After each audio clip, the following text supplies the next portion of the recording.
In a quiet corner of a bustling town, there lives an old dog named Max. His muzzle is flecked with grey, his eyes gentle and wise, and his gait slow, a shuffle more than a stride.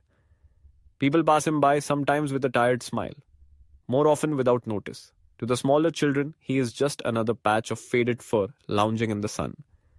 To the grown-ups, he is a fixture, one of those sights so common they no longer spark attention. Long ago, things were different. Back when his paws were swift and his bark sharp, Max was the center of a little boy's world. His soft eyes watched every step, every laugh, every tear. They shared summers in the grass, winters by the fire, secrets spoken in giggles and woofs beneath the stars. But that was before time crept in, first upon Max and then between Max and the boy. The boy grew taller, busier, distracted by friends and screens, schoolwork, and new adventures. The warmth of old bonds faded in the rush of new days. Still, Max waited. Each morning he greeted the dawn on the same patch of sunlit porch. Each afternoon he perked his ears at the sound of footsteps, hoping for the familiar cadence, for the weight of a hand on his head. The boy, now nearly a man, rushed past more often than he lingered, lost in thoughts fit for younger souls. But perhaps Max seemed to know memories never truly vanish.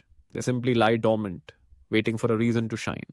One day a storm rolled in, the kind that turns streets to rivers and trees to shadows. The boy, caught unaware, dashed outside to retrieve something left behind. The wind howled, pelting the world with rain as the sky thundered its displeasure.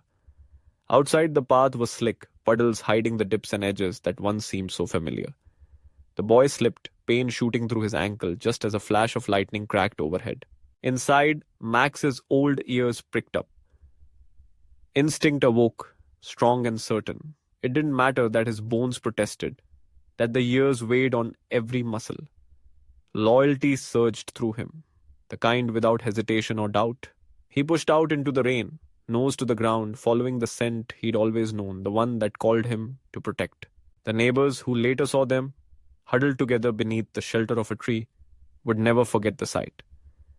The old dog pressed against the boy, eyes alert, shielding him from the worst of the wind with his own tired frame. Though his fur was dripping and his legs trembled, he would not leave.